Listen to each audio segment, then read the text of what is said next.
welcome back. I'm Shane Green, the Culture Hacker. All right, top 5 hacks that companies need to focus on to build a better culture. All right, number 1, keep things simple. I see far too much complexity and complacency being built into organizations today. We've got too many rules, too many policies, too much information flying around. You know what? People are now spending more time administrating and doing paperwork than actual work. We're just making things too damn complicated. And while we're covering that, the amount of information that companies unload on their employees is getting ridiculous. That CYA, remember, cover your ass type communication policy, where you just send all the information to everyone and think that you're communicating effectively, well, let me tell you, you're not. But what's also happening is you're really creating a lot of noise, confusing people about really what the priorities and the focus of the organization should be. So that's number 1. Second of all, have a clear purpose and set of values that truly guide your organization. What do I mean by that? Well, companies have values, they have purpose, and it's just something that they put up on their website or up on a wall. It's kind of philosophical BS. What we need to be able to do is truly immerse them into the organization. What does that mean? Well, I should hear about your values and purpose in the selection process. It should be promoted in the orientation. I should learn how to define it and to deliver it during my onboarding process. Your recognition system acknowledges it. It makes sure that it's guiding how decisions are made throughout the organization. Your communications talk about it each and every day. And most importantly, your senior managers live by them. This is when I know that your purpose and values are real. And if they are real, then it provides that type of foundation that allows companies not only to make great decisions, but to be successful in everything that they do. All right, number 3, be transparent about your objectives, scores, and what's going on in the company. Too many times I hear companies talk about their employees as not needing to know about the company strategy for the year. They don't need to know what our goals are, and they don't need to know how we're being scored. I think that's crazy.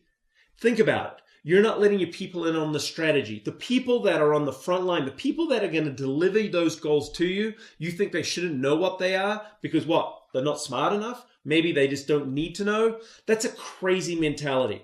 You're never going to achieve that strategy unless everyone in the organization is completely involved in everything that you do. So keep them involved, and then what happens is that they start to have responsibility for actually improving your company and building your organization. All right, 4th one. Ensure that your new hires, new people get a great warm welcome and are truly set up for success. What does that look like? Well, the first day that someone should join your organization should be a fantastic experience. It should be memorable. It should emotionally connect them to the brand, the business, customers, and of course your culture. Now, what happens next? Once they shift from that first day into their departments or in their teams, are they welcome? Are they being set up for success? Are they being trained properly on what they need to do to actually deliver on the job? Too many times companies are still adopting that outdated sink or swim mentality. You know, the one where you just throw the person into the front line and see if they survive.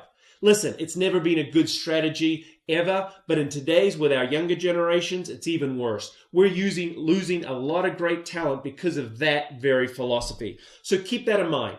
Hey, half of all people that are going to leave their job this year are going to do so in the first 90 days. What does that mean? If you don't welcome them, you don't set them up for success, they're going to leave you really quick. And then my final company hack, and this is a big one.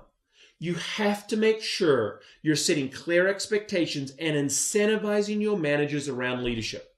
Listen, in companies that we work with, there's plenty of managers, but so few actual leaders. What are leaders? People that actually work through others, inspire people to deliver the type of results they want. They create want with their employees, not making them do it left, right, and center. You see, companies invest heavily in what they call leadership development, yet without clear expectations of rewarding and recognizing managers for actually doing those tasks, then all that leadership development was a waste. Too many times I see the focus for managers on just getting the job done, regardless of how they take care of their people. And as a result, you've got employees out there who are just frustrated, who are disappointed, and quite honestly get angry at how companies operate. I promise you this, if you set expectations and then incentivize your managers around things like caring, coaching and communication, the real tenets that I think good leaders do really well, then I promise you, you will start to have a better culture. And more importantly, for your employees, their experience will improve immediately. Listen, thanks for listening. I challenge you and your company to adopt one of these hacks and start to think about how you're going to deliver a better culture to your team tomorrow. Cheers.